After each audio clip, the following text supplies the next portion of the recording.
So if someone came up to me and said, Tim, I want a method so that I can know something more certainly, I could tell them all kinds of things. Maybe you could give them a statistical method that would help see whether or not the thing that they're seeing is happening broadly. I could give them a case study so they could get very close details on what was happening. Certainty, confidence in a belief, no problem. If I had someone come up to me and say, Tim, I want to know something more ethically, I think that I could help them there too. There's critical scholarship that helps unpack hidden assumptions that we have about the way the world works, and I could lead them to these writings and these reflections on how it is that we can behave more ethically in the world. But if someone came up to me and said, Tim, I want to be more courageous. Or if they said, Tim, I want to be more gentle. Give me a method for knowing more courageously. Give me a method for knowing more gently. I don't think I have a very good answer for them. At first I might want to say, well, wait a second. Courage doesn't have anything to do with knowledge. Courage is a personal trait. You either are courageous or you're not. But then I'd have to stop and think. So in my own life, when I think of courage, I think of my dad. When I was a kid, I once watched my dad slide his entire body under two cars that had just been hit, and they were in the middle of an intersection, and he was talking to the people who were trapped inside while the firefighters arrived. And he did this in part so he could assess their medical condition, but also keep them calm. Now, it's just crazy, right? Well, it's not crazy if I tell you that he himself is a firefighter. And on that day, without a lot of forethought, he took this risk and acted in this courageous way. Without, flame retardant, a suit, he goes into this place and fluids are, leaking out the bottom of the car, and I'm like, this is a courageous man. But I've seen the same man who with no thought whatsoever slides himself under a car that may burst into flames, become completely petrified at giving a speech at my brother's wedding. This is a 30-second obligation. It's going to be, thank you everyone for coming, don't they look beautiful, sit back down. And he's freaking out about it. And I'm thinking to myself, this is strange. Here's this paragon of courage. Now, I teach communication. Public speaking is one of the things I teach. I certainly don't think about speeches with the same level of anxiety. Or even when I do have anxiety, there are ways that I sort of deal with it. And you could say, well, maybe, Tim, your dad has some fears, and you have other fears, and he has some courageousness, and you have other courageousness, and that's that. But I think that saying that simplifies something that is fairly profound, which is that how we know things allows us to act in different ways. And that the courage question, or the gentleness question, or the compassion question, is not merely how can I have this trait, but also related to how do I know about the person that I'm engaged in, how do I know about the issue that I'm engaged in, and how do I know about this community that I'm engaged in, such that I could act with more courage, or more patience, or more gentleness, or compassion. And it is into this water that I want to navigate today's discussion into. How is it that we can use methods, the research methods that are available to us here in the Academy to push forward, to behave courageously and compassionately in the world. So let me tell you a little bit about myself. My name is Tim Huffman, and I'm in the 4th year of my PhD here at the Hugh Downs School of Human Communication. The Hugh Downs School has treated me very well, and ASU also. And I, as Amira said, have just finished defending my dissertation, and I'm about to be off and to teach at New Horizons. But it's important for you to know just a little bit about me in order to kind of get where I'm coming from. I came to school on a mission. I was working out in the world and organizing in the community, and I just had this profound intuition that I was not yet the man to do the things that were put in front of me. And part of why I came to school was to help grow into those shoes that I saw myself filling. So if that's a feeling that you have had before, probably come to the right place. If you feel, gosh, there are problems that I really care about, but I don't know how to help, that's part of why I came to school. And because of that, I hold that scholarship, the production of knowledge, and social transformation, engaged social action, are simultaneous goals. And I engage in both of those at the same time, in the same context, in long-term engaged work. Before I go on to what we're going to do today, which is more or less to discuss a thing I call pragmatic fieldwork, there are enough of us that we can just talk, and I want you to tell me a little bit about yourselves. So, there are 8 of us in this class. I want you to tell me your name and what it is that you study, or what school you're in, or what your major is, or whatever. So question 1, name, question 2, school, and question 3, if you were to be martyred, what would you want to die for? That's the third question. All right, so let's start over here on the right. My name is Kate Wolf. I am an English literature major with a minor in women and gender studies. And now it's martyrdom, right? Yeah. Okay. If I were to be martyred, what? I said you're going to steal mine, I know it. Now the pressure's on. I would want to be martyred.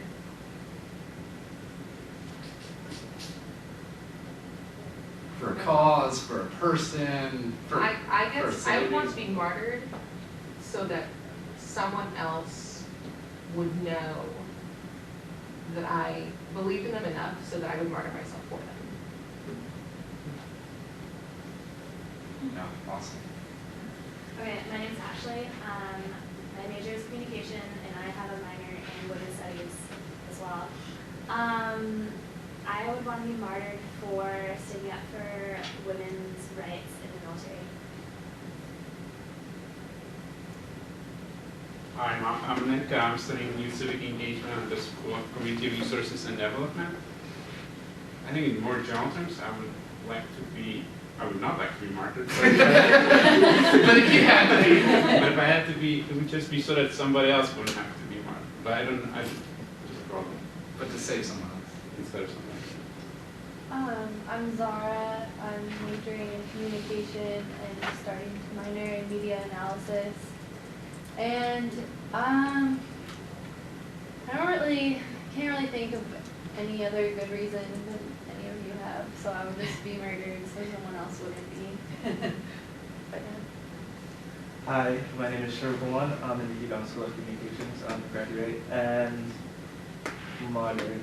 Not something I want to think about, but I guess the same thing, standing up for my beliefs, human rights. Up in the front. My name is Melissa Dickman. I'm in the School of Theater and Film, though my research tends to be more performance studies based, and I have done a lot of activism work with migrant workers and SB 1070. And my martyrdom would be in service. I could be in service to someone in whatever way that needs to manifest. So. And just get off in the process. You never know what somebody needs. No? Right. Well, and sometimes you're serving people in very dangerous situations. My name is Tina Legassi, and I'm pursuing a Bachelor of Arts in Communications. If I was to be murdered, Martyred. Oh, martyred. Oh my God. Yeah, they're similar. Kind of. Yeah. It would be defending the rights of women, except in the realm of domestic abuse and violence. No one should leave. Can I participate? Yeah, absolutely. Who are you? Today I am America Legaiza, and I'm in the faculty here at the Hugh School. What was the second thing? Where you're from, the Hugh Down School. Oh, And what you I'm study. from Texas. I work in the Hugh Down School. I'm not actually from the Hugh Down School. Okay. And if I were to be martyred, I would want to be martyred for keeping children from people who damage them emotionally, sexually, physically, psychologically. So we've got rights, women, children, another person to know that they're loved, another person so they don't die. It's a good list. It's a good list. So let's get on. So this is the title of our talk today: Pragmatic Fieldwork Practices for Social Activism and Community Research. And I'm going to make the case to you that those are sort of different moments, but of the same transaction. That you actually can push forward to them. Just to give you a little context, this is who I am. This is my mission statement. my scholarship, I try to pursue social justice in an ongoing fashion by drawing on the experience of communities to creatively imagine and reimagine new ways for folks to be well in the future. If you're familiar with Dewey, you'll hear echoes of creative democracy through that definition. But when I say pragmatic fieldwork is a way of doing both of those at the same time, this is really the one process, this pursuit of justice by creatively imagining new conditions for well-being. I'll show you how that makes both knowledge and how it makes social transformation. So let's talk a little bit about pragmatic fieldwork. That's the subject of today, pragmatic fieldwork. So I'll talk about what it is and tell you a little bit about how it was born, how I came up with the idea. We'll talk a little bit about what the foundations are, just to give you some background, and that'll be like way over on the abstract side, but then we'll talk and spend most of our time today on how to actually do it. What is pragmatic fieldwork? Right off the bat, it's a method. Okay, well, for what? It creates knowledge, and I call it community-based knowledge. But at the same time, it also encourages, coordinates, and inspires social action. So it's doing both of them at the same time. And I like to describe it as a meso-level method. And by that I mean that it's not super abstract and it's not overly specific. Hopefully, my hope is that you will be able to apply it to a practice, a particular project that you're working on. And you'll have to modify it some, or mess with it a little, but it won't. It should be able to move to other places where it can be picked up. It is informed by three things. One is participatory action research, which is a kind of research that holds that the production of knowledge should also be good for people. It's inspired by qualitative research, which is a particular approach to the kind of data that you generate and collect. And it's also undergirded or informed by pragmatism. And that word sometimes people think means practical, but I mean in this context, the philosophical tradition of pragmatism. It's an ongoing process, it's iterative, and I'll get into what that means, and it's community-based. So let me tell you a little bit about how it came to exist. I was writing my dissertation's method section. And in a method section, which I imagine many of you have written for a class or a project, you have to say what you did. You have to describe your actual process. And so I wrote my method section, and I got to the end. And I looked at it and I thought, this is 100% accurate and about 2% the truth. Because even though I said exactly what I did and I used every term, and I used all the jargon and explained it exactly the way that I see journal articles explain it, I sat there scratching my head and just said, no one could look at this and have any idea what I actually did. And so I tried again. So this is method section part 2. I decided I'm going to take a narrative approach and I'm going to tell the story of my involvement. So I backed up a few years and I told these stories about why it is that I cared about the things that I did and how I got involved. This slowly sort of wove this path through my activism and my research and how they blended together and became my dissertation and what came from that. And I got to the end of that and I was happy because it gave a rich picture of the process. And I felt like I had spoken the truth, like you could read this and know what happened. But then I looked at it and I said, this is not very helpful. It's perhaps helpful in you knowing me and how I did my work. But it's not very transferable. You're going to look at this and go, okay, well, this was a cool project, and that's going to be the end of it. And I thought, that's not very useful to other people. I would like something that would be, I don't know, helpful to other people. So I tried again, method section part 3. Having failed 2 times before, I said, all right, I'm just going to describe the process that I used, but with one level of abstraction. So instead of telling the exact particular thing, I'll just name the things that I did. And pragmatic fieldwork was born. And so that is what I'm going to teach you about today, and we'll spend a little time talking about how to do it. So before we get into the how, though, let's spend a little time in the sky on the philosophy. So I say that it's rooted in pragmatic fieldwork, it's rooted in these three things: participatory action research, American pragmatism, and qualitative research. And I'll talk a little bit about my sort of struggles with each of those spheres and why those spheres coming together is really pretty productive. So participatory action research, let's start there. It's actually a cluster of methods. There are lots of people who say they do participatory action research, and frankly, there are, maybe I've identified 30 different kinds, there are different terms: community-based research, community-based participatory action research, engaged scholarship, transformational scholarship. There's a whole list of them. And so they vary a little in how they actually work. But participatory action research basically holds two important assumptions. Basically, that research should be, wait for it, participatory and active, right? There it was. So it wants research to be transformational, and it also wants research to be more mutual. So that instead of me doing research on you, I'm also engaging members of the community to help them understand their lives in more productive ways.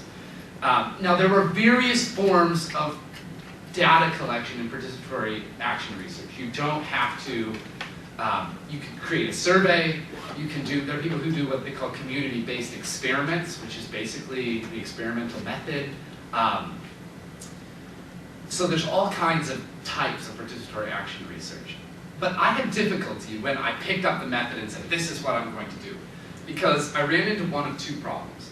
Either I would read someone who did participatory action research, and they would have failed in the same way my narrative failed. They tell exactly what they did, but I didn't really know how that mattered to me, or how they made those decisions, or how to do it. So on the one hand, sometimes they were very specific, which was great from an accountability perspective, but I found it difficult. And then the other way, they were too vague. So they talk about social transformation and why it was important, and I was on board with all of that, but it was not specific enough to tell me how. Like, where is the actual method for doing it? And so that was part of my struggle. So let's move over to qualitative. Qualitative research, I imagine many of you are in your careers such that you've heard about this, but qualitative research looks at processes of human meaning making. It's particularly attentive to context. One of my favorite ways of saying what qualitative research does is that it has an indexical inclination, which basically means it's very sensitive to context. So instead of trying to find broadly sweeping claims that can be said about every human all across the world, qualitative research tries to get in and preserve and situate and then reproduce for other audiences that lived human meaning. Now, I love qualitative research, and it has amazing practices. There are all kinds of interview techniques and observation techniques, and there's a whole host of conceptual, it's a conceptual repertoire for creating and co-creating data and preserving and reproducing social meaning. And I love it. But I struggled calling myself just a qualitative researcher, because one of the most prevalent ways of doing research is from sort of an interpretive ethnographic perspective. And there are parts of the interpretive paradigm, that kind of worldview of go in and see what is happening, that it didn't square with me. For instance, I once had an ethnographer I very much respected say, maybe you've been in the scene too long and learned everything you have to learn. And I got so mad when I was told that, and I was like, well, maybe I'm not an ethnographer then, which was not a mature response. But it caused me, the immature response did bring up an important question, which is, wait a second, qualitative research is a set of methodologies, but it can be done from a variety of different worldviews. There are post-positivist classical scientists who do qualitative research. They're not interpretivists at all. There are, in fact, post-positive autoethnographers, even. So there isn't something essentially interpretive about qualitative research. Qualitative research is about contextual attention to meaning. But that can be done from a variety of different perspectives. But I struggled with figuring out who I was. Because they'd say, oh, well, here are the post-positivists. They say there's a real world. And I said, well, there is a real world. There are people starving in it. It really matters that they're starving.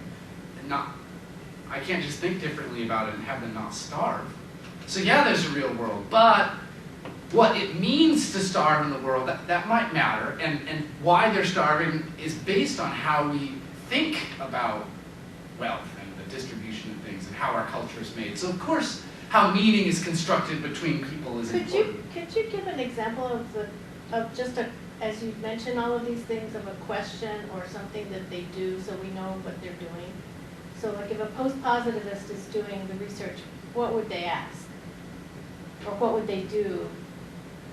And if, you've got a qualitative researcher, how's that different? And yeah. So qualitative research is used in post-positivist research programs often to provide textured data to other claims that have been made by other scholars. So they might say, what is happening here, and get some qualitative data, and then use that data to create another. So they have things survey. that people have said and lists of notes and things. Right, and they might use that to create a survey. Or there's a psychologist here who created a educational curriculum in experiment, but then was doing focus groups to help translate the experiment into the actual practice. So they might say, how can this thing that we know through this method be brought to this particular? And when people say they're doing social action, what have they usually done? What does that mean? Yeah. Not what does it mean, what have they done? What have they done? There are all kinds of answers to that question. Sometimes it's it's creating a program that helps a particular group of people, so it might be an educational thing. So they're doing research, but at the same time they're also creating a program. Mm-hmm. I've seen people call themselves participatory action researchers and basically do like a series of feedback loops between interviews, writings about those things, performances of those things, performances of that performance for the original interviewees. There are a variety of methods. Some people do participatory action research from an advocacy perspective, so they've got some political thing that they're trying to organize around or make a message. So yeah, it varies. So I struggled because I'm not really a post-positivist and I'm not really an interpretivist, and I think it's accurate to call myself a critical scholar. But then it seems that critical scholarship, the beginning place is critique, and then there's an option of getting more involved in that. And I didn't sort of think that was an option. Sort of being active was the thing that I wanted to step forward with. So I didn't really have a home. And it wasn't until I was done with my coursework and I was studying for my comprehensive examinations that I discovered pragmatism, which is the last little piece of this. And pragmatism is super cool. It's my academic home in a way. It's basically pragmatists highlight the connection between how knowing things and doing things are related, and how what we know helps us do the things that we do. So there are 4 pragmatists that I draw primarily on, and I'm going to run through them quickly so we can get to the more practical side of this. Charles Sanders Peirce is famous for what he called the pragmatic maxim, and there are about 12 different ways that he said it. But more or less, the pragmatic maxim is this. 2 beliefs are only different to the degree that they help us act differently. So if you have a theory about why things fall down to the earth, and it differs from this other person's, but if you act exactly the same way, Peirce is going to say, they're not meaningfully different. Now this is a little bit of a switch, because usually we say things are true or false whether or not they reflect the world. And Peirce is saying, I think that it's more how they move us to act. So then William James comes along, a little bit more evangelical than Peirce, and he says that when you take Peirce's idea, it sort of helps us reconceptualize the questions that we should ask. Is a hypothesis true or false? James says, wrong question. Is the hypothesis living or dead? It's living when it changes us, when it moves us, when it helps us act, and it's dead when it's not. And so he says, the true or false question, the real or fake question, this is not as helpful as the living or dead question. So I like to say circles, right? Are there real circles in the world, like perfect circles? No, no circle's ever been observed. So from a purely like realist perspective, circles are false. In fact, can't really exist because the ratio between the circumference and the diameter is an irrational number. Like it can't actually be made. But the circle is wildly useful, right? And so we all know about circles, talk about circles, and the pragmatist has no difficulty with this. Says, look, they're useful. They coordinate action. They help us produce things. They coordinate words. They're helpful. So the pragmatist is going to say, that those are living hypotheses. So then we get Dewey, who's by far the most famous pragmatist. And basically, I draw two of Dewey's notions into my work. One, he talks about creative democracy. He basically thinks that the work of scholarship should be drawing on past experience so that we can order future experience to unfold richly and with well-being. And this is, when I hear that from a qualitative researcher's perspective, my ears perk up, because what he's saying, we draw on experience, right? And qualitative research is really good at, that's basically what it is indexing experience. Your own experience as an observer, or the shared experience of a focus group, or the individual experience of an interviewer as created by the shared experience of the interviewer and the interviewee. Experience is what qualitative research does. And so Dewey says, basically we came to, the school to know, right? We came to academics to know. And what know means is to act in the world. There's also a concept that I'm going to breeze over called warranted assertability I draw from Dewey. Basically, Dewey says that inquiry and knowledge can never be separate, and that you can never create an idea and then put it here and forget how it is that you learned it. That how you learn an idea is married to that idea, and that process is always ongoing. So when I do a study and then I present it to people, it's not me saying, okay, this is the truth that I pulled from this study. It's always to draw you into that inquiry also. And so it's not so much that we present the truth when we know it, it's more that we move forward when we are warranted in an assertion, but accept that that's ongoing and ever incomplete. And then lastly is Rorty, who's a neo-pragmatist, and two of my favorite notions from Rorty. I promise you the philosophy lectures and stuff. Two of my favorite notions of Rorty. One, he says how we know is a social process. So whether or not you know something says more to do with your relationships with your knowledge peers than it does with your relationship with the world. So do you know that whether or not you know something is basically whether or not people let you get away with it. And if you respect those people and they don't let you get away with it, you won't think you know it. And there's evidence of this all over the place. Someone says, well, I know that there are black holes. Well, how? In some knowledge communities, the methods that they use to theorize black holes are convincing. And if that's your knowledge community, then you're warranted, you're justified, socially justified in believing that. Whereas other people will say, I know that the earth was created in 7 days, and when you really get down to how do they know that, it's because they're in a community where there's social justification for that belief. Their knowledge peers let them get away with it. And so when you look at this process of justification, instead of being something objective, I objectively am justified in believing this particular thing is true, it changes the way that you think about knowledge creation.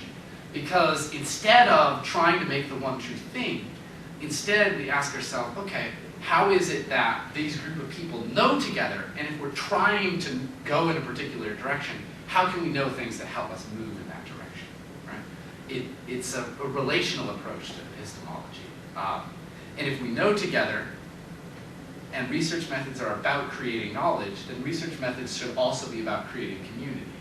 And this notion of epistemic communities is really important.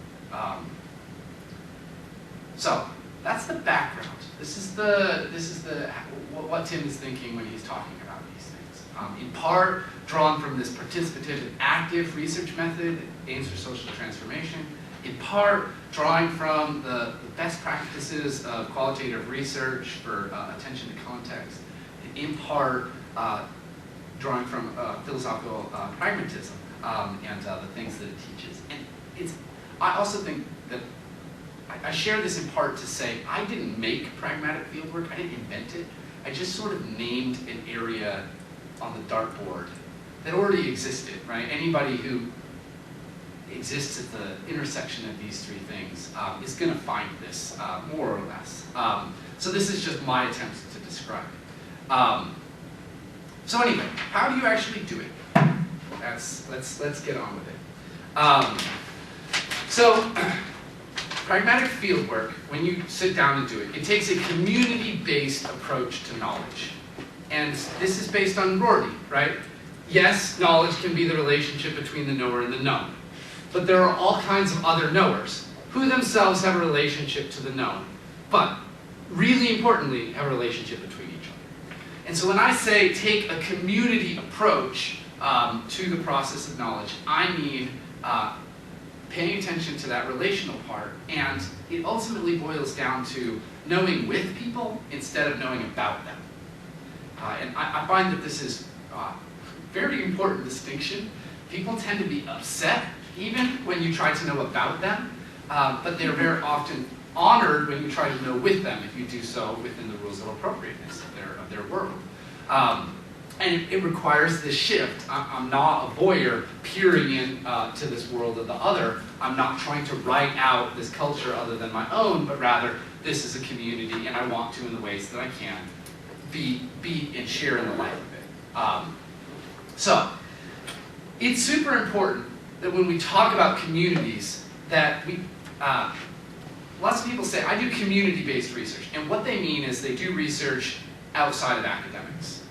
But a true community approach to research admits that academics is itself a community. And that what you need to do is you need to think about yourself as being at the intersection of multiple communities, academics being one of them. So to give you a more specific example, the research project that I just finished focused on homeless youth and young adults inside nonprofit service agencies. And I was interested in, this is why this got drawn all together, how compassion helps the service delivery process succeed or fail. It was driven, called, frankly, to improve that practice, to improve the communication of compassion to disenfranchised youth. So in this case, I identified 4 communities. Well, in part, there's my academic community, Hugh Downs School, discipline of communication. I had some training in philosophy also. So these are my community. I also networked with the leadership inside nonprofit organizations, and so leadership gets added to that. I also, part of my community is the staff and volunteers who serve youth. Now, as a critical scholar, I separate the interests of leadership and the interests of staff and volunteers. They often see things differently. So I saw those as 2 other communities. Then, of course, the homeless youth, the young adults that I was trying to help, was this other epistemic community. And these 4 knowledge communities became, they're my fields. Oftentimes people think about field work as the work done away from their computer. But the truth of the matter is that that's also a field. They're all fields. They're all communities. The academic community is just diffused over time and space because of information technology, writing, high-speed internet, and stuff like this. But it's still a community. Try to write a lit review that has nothing to do with any other lit review that journal has ever published and see if they'll publish. They won't, because you're not participating in their epistemic community.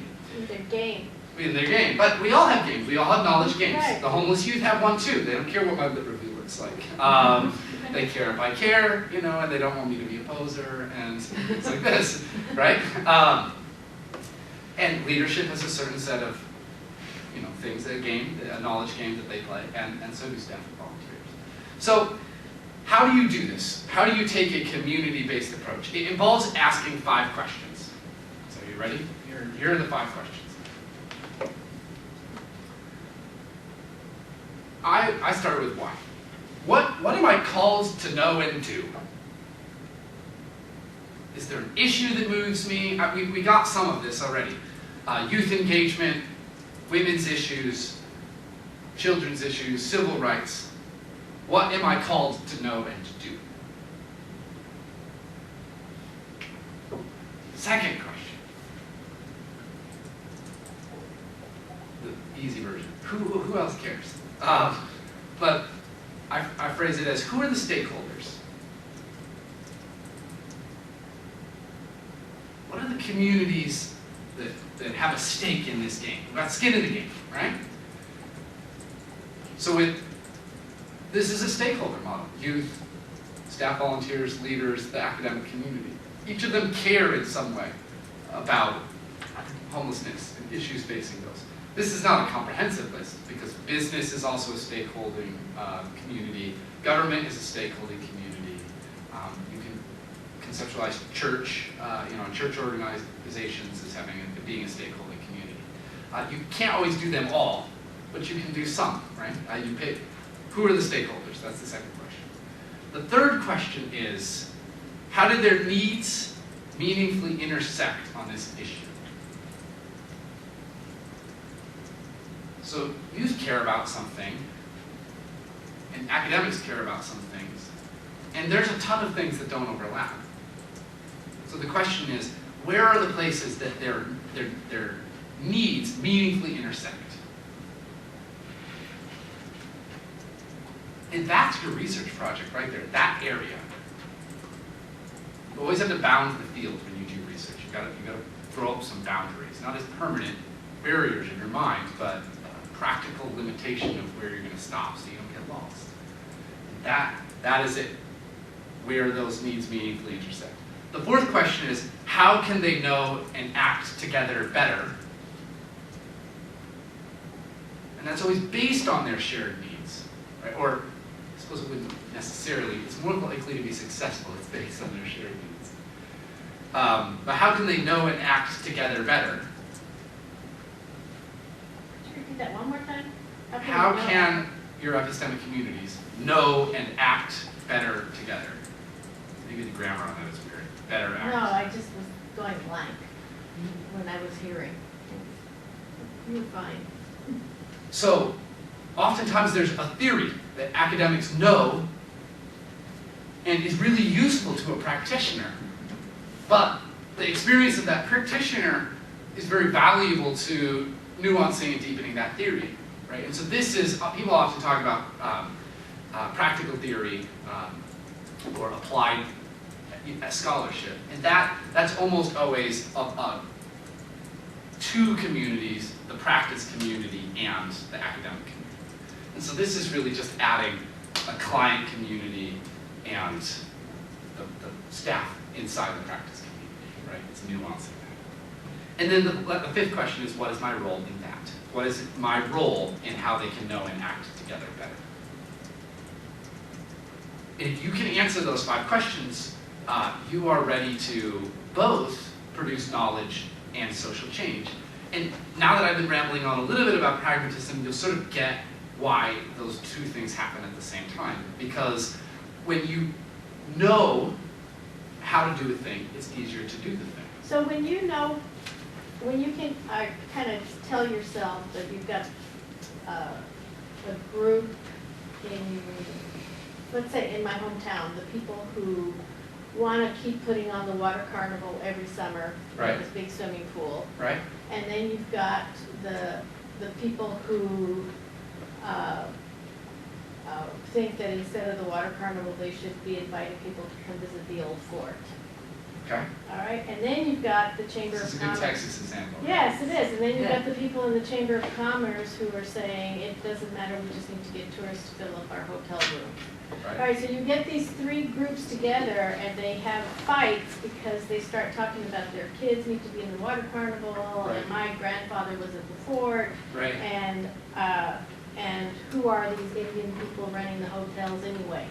That's what they would say. right. So their stake is in keeping this little town economically viable, Yep, and people belonging there. Yep. So where do their needs intersect?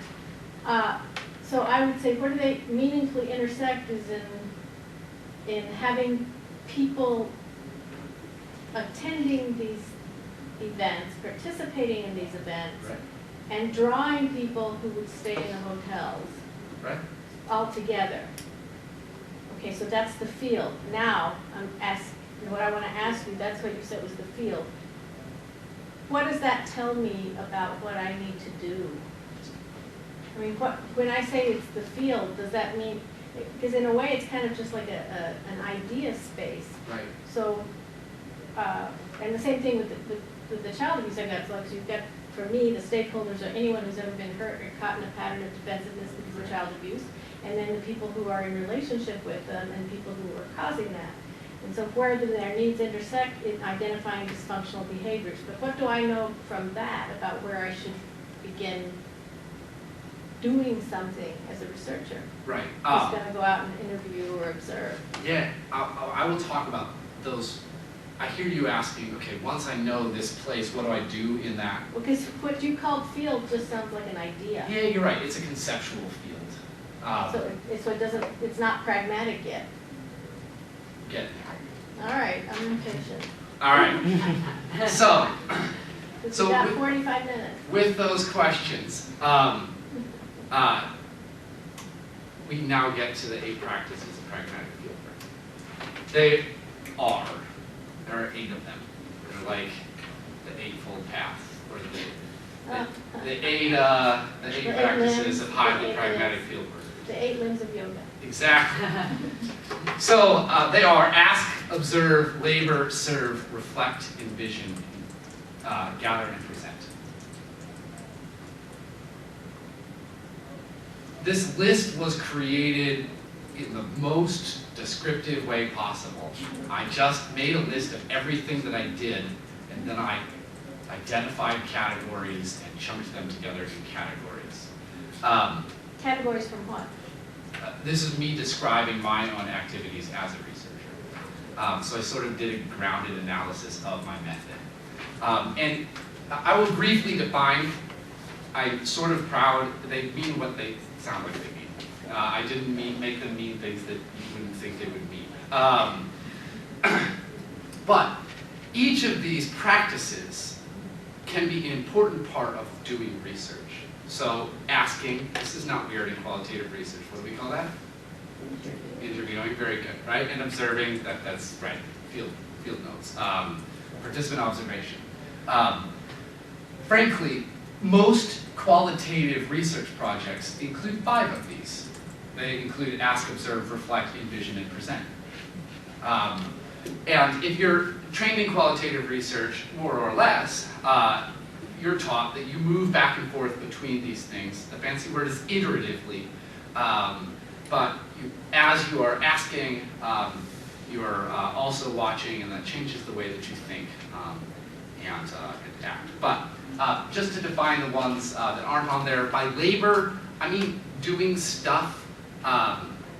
Serve, I see as more of an interpersonal service. So when I serve you food, when I open a door for you, that's serve.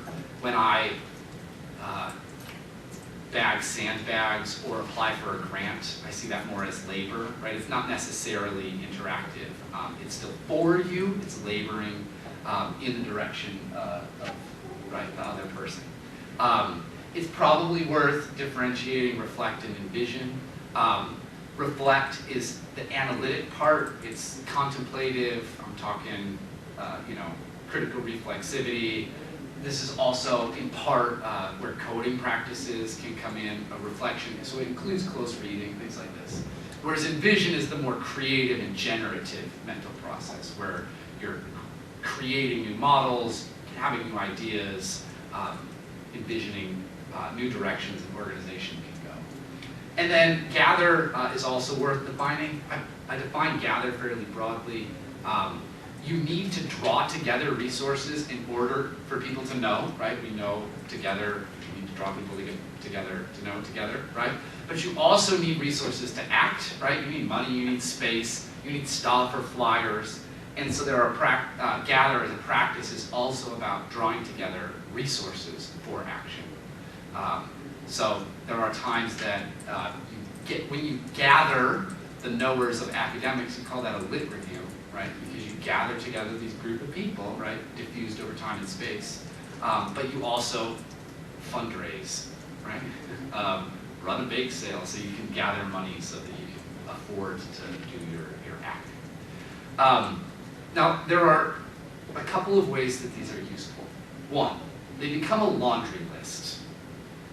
I can't ever, if there's more than 3 things and I go to the grocery store, I will forget one of them. I can do 3 if I'm really focused. But we need lists, right? And so part of this is just a list. It's a laundry list. If you do these 8 things, Tim is likely to consider you a pragmatic field worker.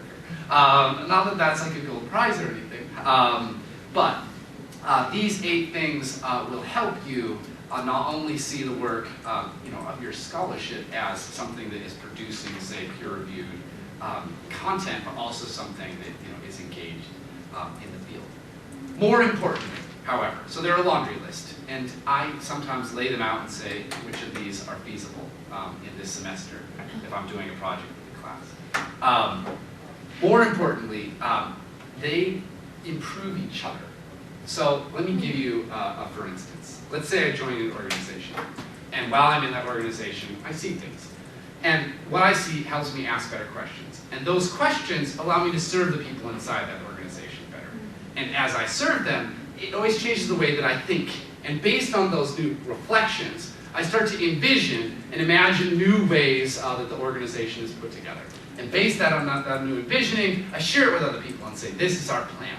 And based on that presentation, but speaking always changes the way we see things, and so we see new things after presenting that, which inspires me to create new forms of labor, but I have to fund those things and get people to help, so I gather new resources, and as I gather those things, it helps me serve people better.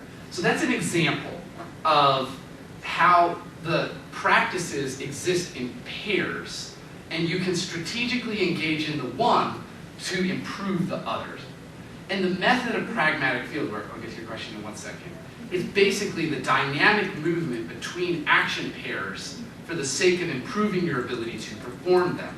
So classic qualitative research is often, how can I better present this idea? Well, I'm going to need to envision a thing based on a reflection, which is based on questions, which were based on observations. And you, depending on how your process works, you might have more hiccups than that. But we as scholars, we're already familiar with the idea that some of our scholarly practices improve other scholarly practices. But this is really kind of embracing that idea and saying that every one of these, and there's a chart, every one of the 8 practices improves all of the other practices. And that what you can do is you can say, okay, I want to understand what these people are experiencing better. What's the one that you would do? That's ask, right? That's how you get at other people's experience. And then you can say, how could I better ask? And then you can look across the practices and say, if I get involved a little and I help out, it's going to change my subject position in regards to other. You look at the people you serve differently, and it opens you to them. I could work a little, get some grants, help fund this organization, get involved in the organization, watch, pay attention, figure out what the rules of appropriateness are. I can think about my questions, and I can envision the questions that I'm going to ask and create an interview about it. And every single one of these, you can do that. You can ask, okay, I want to serve this population better. Well, how can I serve them better? Well, I could ask them what they need. You would be surprised, but that is a profound suggestion. I cannot tell you how many programs I have worked with that are absolutely dead set, mission driven, and they never ask the people that they're serving what they need.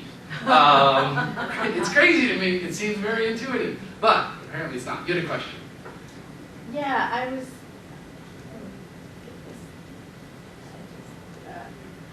I wrote down, and just as you said, the method is the dynamic movement between the action pairs, and so as you were doing the dance up there, and I put they improve each other. You said they improve each other.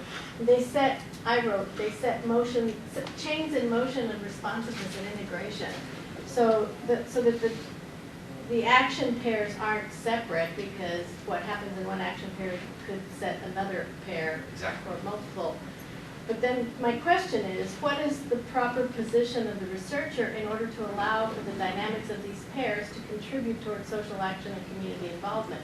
Because I could readily see that this very same set of pairs, and in whatever position, in the hands of a despot or a power-happy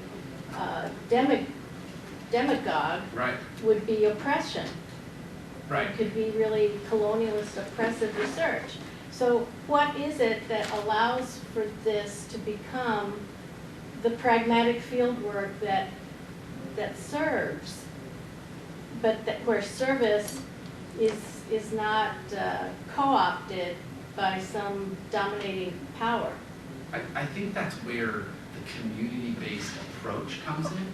So I think these practices free of a commitment to mutuality through community could absolutely be used to dominate or oppress. But if you are serious about a stakeholder model where you do not privilege the voice and representations and worldview of one group over another, but instead ask, where is it that they come together and how can we make that move us? Privileging the community. Privileging the community, I think, is the answer to that question. So how does that affect your method? It's part of the way that you approach it and think about it. If you take a community-based model, let's say you want to improve the way a program delivers a service. So you've got serve as the one you want to improve at the moment. If you've got a limited set of communities, you might go to your academic community and say, what do we know about training? Or what do we know about delivering this program? And you might go to the leadership and say, what are your constraints? And you might design a program with those two considerations in mind. And that's moving in the right direction, but because you didn't include the community of people that you were serving. Also, it goes back to what you said at the beginning about identifying the community. Right, so you do these 8 things in that place created by those community models. Does that make sense? Yes? No, it seems like community sampling. The unit of analysis it's a community, and you go from one to the next to be able to do these 8 things. Right. Right, exactly. And that you're often, gathering in one community to present to another. There are things that homeless youth know about nonverbal communication that are profound and very helpful to communication scholars, and this awesome moment for teaching. Basically, it's a boundary spanner model.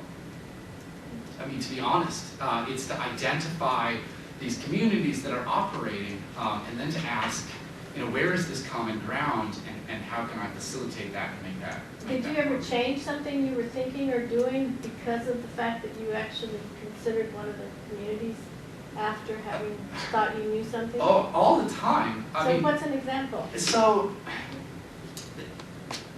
there are times where, I'm very involved in an organization called Stand Up for Kids.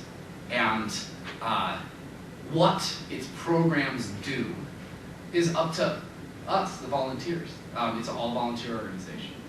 And there were times where I thought that this is the thing that we needed to deliver. And I just knew it.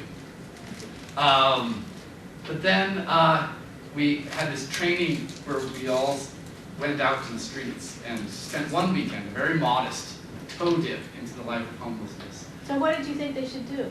That it should be more focused on development. Raising money? No. Developing the youth. That we should be helping them get jobs and getting them into programs and this stuff. And that we should be reproducing those programs inside our organization. That was our model, what we were going for. Job training and prep all that and stuff, all that. yeah, all these things. And after being homeless for less than 24 hours, we visited Stand Up for Kids. And I'll tell you, I thought about that couch in a way I never had. Because when I sat down on the couch, I was like, this is a soft place that I'm allowed to sit and nobody's going to kick me out, and if I need to pee, I can. And this is awesome. And then, so, wait a second. That was not on my list of things that we did. Couch. But it turns out that there are so many places that the youth have access to that they can only be in if they are engaged in those program development things, that I thought, whoa, what if this program networked with those other programs, but this was a safe place? And so it changed the way that I thought about the service that we delivered, right? Because... So that not everybody has to do everything. Right. Right, and so why try to reinvent these other service programs when I can coordinate with those service programs, but then focus on creating things like a comfortable place to be, a safe place to be, a place that you can admit that you don't know whether or not the counselor you have is right for you, as opposed to just another person who's trying to stick you into this program by getting you this counselor, right? Let me give you one or two examples. So so this is serve, observe. I started volunteering with Stand for Kids, and I noticed that a lot of volunteers didn't stay. So while I was serving, I saw that many volunteers didn't stay. And based on that observation, I began to reflect on why. There were challenges with the organization. It's a hard organization to volunteer for in ways, but there also the training maybe wasn't as good. So based on that reflection, I envisioned a new way of doing training based on a persuasion technique that I learned here at the Hugh Downs School. And I shared that with the leadership, and guess what they said? Great, you're our trainer. So I was now, based on that envision, I was now laboring, right? While you're serving. Right, right, and right. So there's an example. Here's another one. I have often wondered why volunteers give their time. So this is a reflection, and it basically allowed me to envision doing a qualitative research project. So why is it that volunteers give their time? Okay, let me imagine a project that lets me do that. So I envisioned this community engaged research project, and part of that was serving inside the organization. And as I served, I wrote about my experiences, which was an opportunity for observation, and it turns out that organizational citizenship and good qualitative research are very similar. The demands of the service made my fieldwork happen better. And so serving helped me observe. And based on those observations, I reflected on the actions and the discussions the volunteers had, and that allowed me to envision what I wanted to know more specifically from them, and based on that envisioning, which was my... So some of the ideas that permeate the way that people are taught about research, such as observe but don't, kind of keep your opinions to yourself, Right. Don't get too involved, all that kind of stuff, would make it impossible to do this. Yes. Because you've got to be authentically yourself. And so if you've got a question, you're going to speak, you're going to talk, you're going to create relationships. But then if you're serving, similarly, there's a lot of people that would tell students they're teaching or people they're guiding, if you're doing the service, maybe you really shouldn't be doing the research because you work there. Right. And how could you know something? But from what you're saying, and from my own experience, when you're serving, you do observe better. What I'm wondering is what skills on top of these actions does someone have to have in order to be able to do this so that it doesn't become